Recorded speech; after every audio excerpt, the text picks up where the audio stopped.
बच्चों, कल हमने पहले 5 कवि कर लिए थे। आज की जो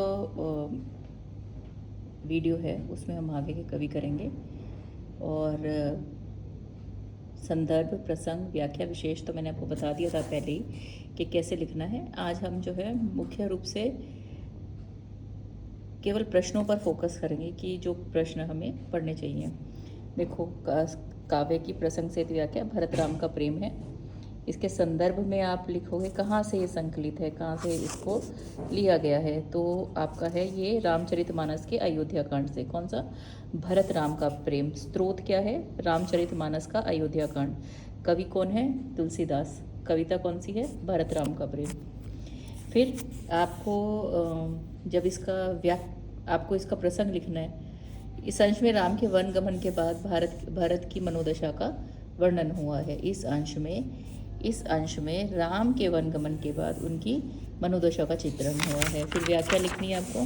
व्याख्या देखो, व्याख्या कैसे लिखनी है? प्रसंग के बाद व्याख्या। अब अभी देखो, पुलकित शरीर सभा भय ठाड़े, नीरज नयन नेह जल पाड़े। ये लास्ट में माहू स्नेह संकोच वस, सन्मुख कहीं न बैन, दर्शन तृप्ति न अजू लगी, प्रेम प्यासो नैन। इसकी व्याख्या देखो। चित्रकूट में मुनि वशिष्ठ ऐसे लिखना है।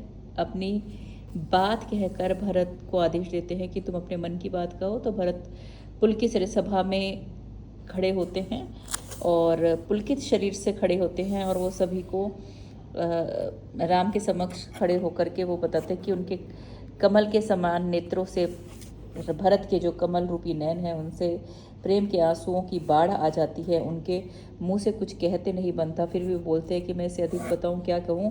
जो कुछ मुझे कहना था तो वो जो है मुनि वशिष्ठ जो है पहले ही कह चुके हैं।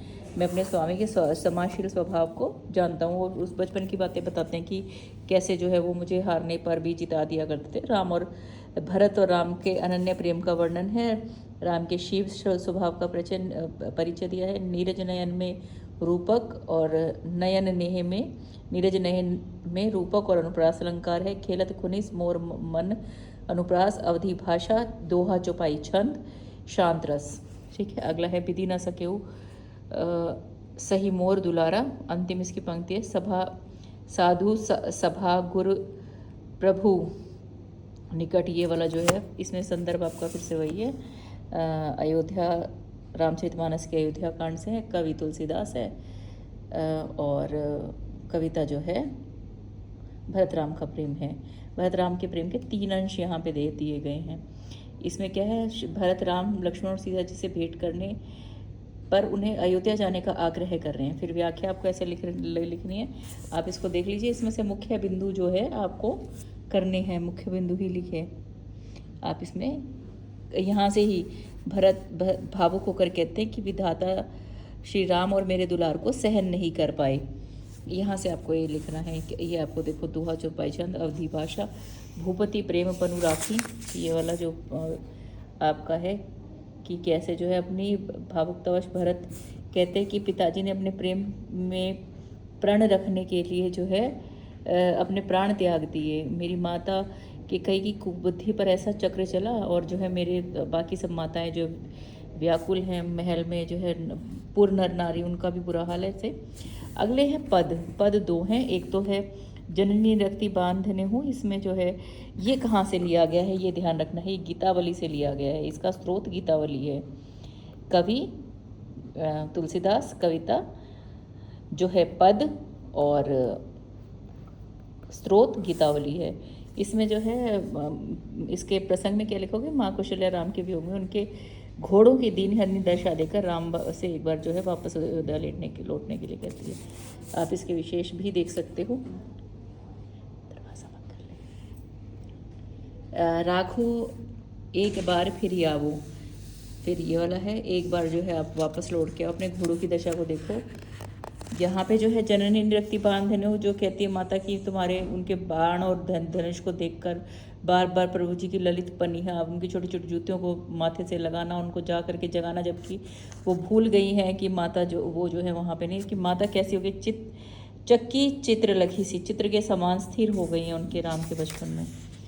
घोड़ों के लिए लौट आओ। भरत जो है तुम्हारे प्रियजान के उनका बहुत आदर करते हैं, प्यार से रखते हैं, फिर भी जो है वो तुम्हें याद करते हैं। इस तरह के जो है, अब ये आपको सारे आपको जो इसमें से करने हैं, आपको ये एमसीक्यू तो बिल्कुल करने ही करने हैं।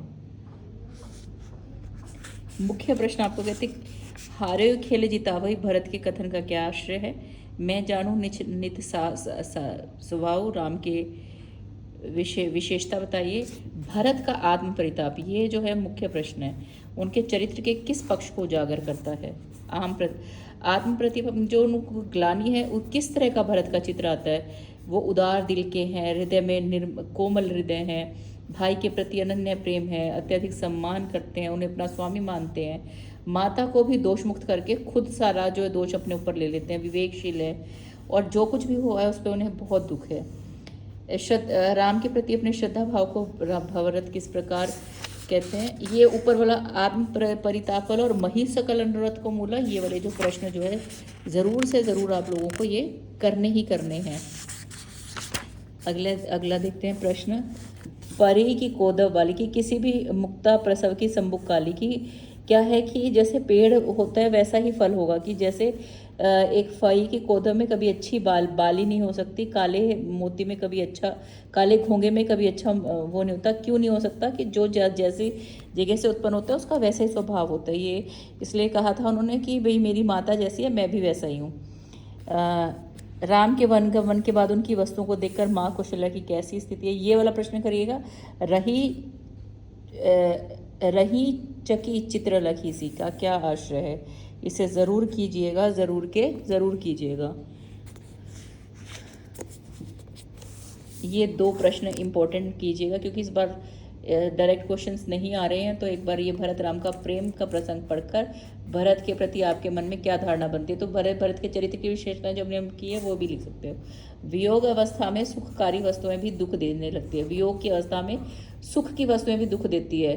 गीतावली में कैसे बताया, जो उनको देख देख के, कभी उनके घोड़ों को देख के, कभी उनके बांधने को देख के, कभी उनके जूतियों को देख के माँ कैसे दुखी होती है। जो पहले जो सुख देती थी आज दुख देती हैं, दुख को बढ़ा देती हैं, वो आपको लिखना है। फिर अगला है मलिक मोहम्मद जैसी 12 मासा है।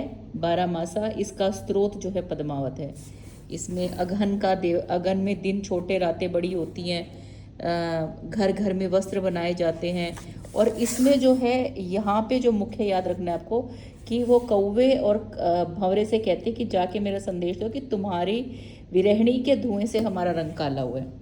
ये आप इसको देख लीजिएगा। पूस रात थर थर, फिर पूस कितनी अच्छा, अगन के बाद पूस है लंका दिशि को, यानी कि दक्षिणायन हो जाता है सूर्य, दक्षिण में जा करके वहाँ गर्मी बढ़ाते हैं, यहाँ ठंड बढ़ने लग जाती है।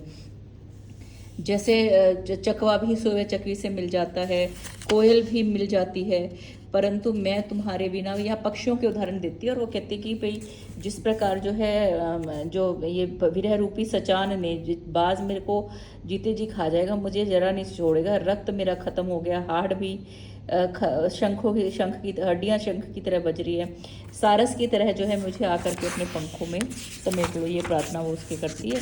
फिर उसके बाद जो है लगे माह पर्य पाला, माघ का महीना जो है वो पाला पड़ने लगा है।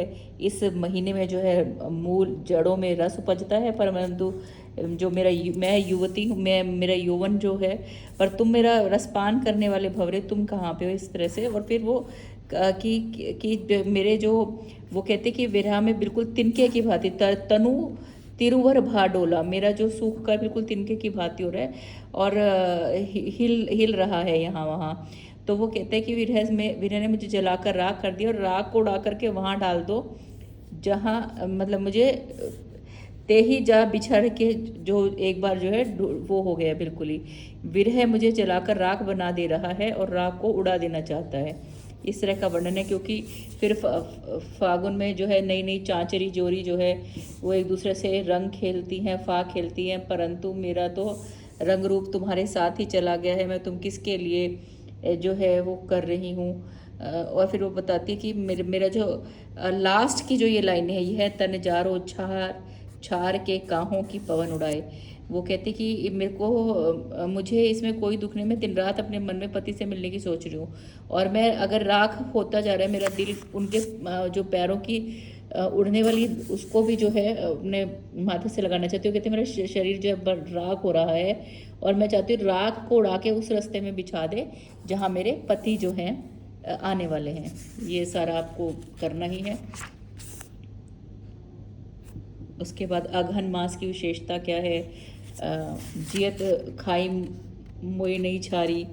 फिर उसके बाद माघ महीने में भी रहने की दशा, पियो सो कहो संदेशा, ये आश्रय स्पष्ट करो वाले भी ज़रूर से एक बार देख लेना। इंपॉर्टेंट क्वेश्चंस मैं अभी इसके बताती हूँ। यहाँ पे आपको ये करना है, ये वाले, विरहणी नागमती अपनी व्यथा का संदेश परदेसी पति के पास कैसे पहुँचाना चाहती है। ये जो परीक्षा उपयोगी अन्य प्रश्नोत्तर है, हर पार्ट से ये ज़रूर पढ़ लेना। फागुन मास में जैसे कि विरहणी नायिका की वेदना अनुभूति का वर्णन कीजिए। 12 मास के आधार पर उसमें नागमती की विरह दशा पढ़ेंगे। जो घुमा के प्रश्न पूछे हुए होंगे और उत्तर वही होंगे। फिर विद्यापति है, विद्यापति में जो है यहाँ पे विद्यापति के 3 पद जो है यहाँ पे संकलित कहते हैं। पहले में विरहणे के दिल के भाव के पतिया ले जाते रहे, कौन मेरे प्रियतम के पास जो है पत्र लेकर के जाएगा, ये नहीं सही असहाय दुख भेल सावन भाव, सावन महीने में मुझसे जो है अत्यंत दुख नहीं झेला जा रहा है। ये सब एक बार बच्चों आपको पढ़ना ही पढ़ना है, ज़रूर पढ़ना है उससे। और इस पाठ से ज़्यादातर प्रसंग सहित व्याख्या है। सखीरे की पूछ से अनुभव मोए, मेरा क्या अनुभव पूछोगी। कहत मधु जामनी, कई बार यहाँ से भी शुरू कर देते हैं। आप एक बार ना सारी कविताओं को पढ़ लेना। मधु जामनी, रसभ गमाओली ना बूझल, कैसिन केली, ये सारे पढ़ लेना कि कैसे मेरा अनुभव पूछोगी। नित नित जितना मैं बताऊंगी उतना उतना नित नया होता जाएगा। फिर कुसुमित कानन वाला कि जो वो श्री कृष्ण से मिलने जाते हैं गोपियाँ और बताती हैं कि जो राधा जी की सखियाँ कहती हैं कि फूलों से भरे हुए कुसुमित कानन वन को देखकर वो कमल मुखी जो है अपनी आंखें बंद कर लेती हैं। कोयल के वचन सुन के अपने कान झाँप देते, कानों को बंद कर लेती है। वो इतनी वो हो गई है धनी इतनी कमज़ोर हो गई है कि उनको बार बार धरती पर गिर जाती हैं, उठने का प्रयास करते हैं तो फिर गिर जाती हैं। बेचैन दृष्टि से वो तुम्हारे आने की रास्ते तो 14 के चांद के समान हो गई है। ये सब आप कर लेना। इसके मुख्य प्रश्न मैं आपको भी बता रही हूँ। प्रियतमा के दुख का कारण क्या है, क्या है प्रियतमा के दुख के कारण कि कृष्ण जो है छोड़ के चले गए। फिर कोयल और भंवरों के कलरव का नायिका पर क्या प्रभाव पड़ता है। अब देखो ये यहाँ कई बार ना तुम ये मत कंफ्यूज हो जाना है ऐसे प्रश्न से कि ये 12 मासा के, क्योंकि यहाँ पे तो कोयल और भंवरे के शोर से, कलरव से नायिका के मन पर क्या प्रभाव पड़ता है। वहाँ पे क्या है, वो कौवे को और भंवरे को संदेश दे रही है कि जाओ और बोलो कि तुम्हारी वजह से हम काले हुए हैं, तुम्हारी विरहणी के शरीर से निकलने वाले धुएं से। तो प्रश्न अलग अलग हैं, ठीक है। पुरुष उपयोगी प्रश्न, विरहणी की नायिका की, विद्यापति की विरहणी नायिका की 3 विशेषताएं। फिर घनानन है, बहुत दिनन की घनान सुजान के प्रेम में जो है वो है। ये प्रस्तुत रीतिकाल के स्वच्छंद कवि घनानन द्वारा रचित है। कवित में कवितन, ये कवित हैं। इसमें क्या कहा है घनानन ने, वो उसके बारे में सुजान के दर्शन करना चाहते हैं और वो बहुत दिनों से प्रतीक्षा कर रहे हैं। वो झूठे वादे तो करती है पर आती नहीं है। उनका मन जो है उस पर विश्वास करने को नहीं कर रहा है। उनके प्राण निकल के होठों तक आ गए हैं, भी किसी भी समय जो है निकल सकते हैं, परंतु अगर अटके हुए हैं तो अपनी प्रियतमा के आने की प्रतीक्षा में। ये आप देख लीजिए। फिर आना कानी ने अर्ज की, वो तुम मुझे देखती नहीं, अपनी अंगूठी में निहारती रहती हो। हम दोनों में होड़ लगी है, कौन जो है पहले देखेगा। तुम देखोगी, ये तुम्हारी जिद टूटेगी या मेरी जिद टूटेगी, इस पर ये जो है प्रसंग है, ठीक है। 2 ही हैं कवि, ये देख लेना। घराना चाहत चलन ये संदेशो ले सुजान को क्यों कहते हैं। ये सारे प्रश्न आप एक बार देख लेना। वैसे तो ये वाला कानन खोलियों की बात क्यों कही है उन्होंने। घनानन के हियो हित पत्र की विशेषताओं का उल्लेख करते हुए प्रेम पत्र ने क्या किया और क्यों किया, एक बार पढ़ लेना। वैसे इतना इम्पोर्टेंट है नहीं पर पढ़ लेना। उसके बाद आज हमारी सारी कविताएं खत्म होगी। कल से हम पाठ करेंगे और पाठ 2 बार करके करेंगे वीडियो, ठीक है। चलिए, शुभाशीष।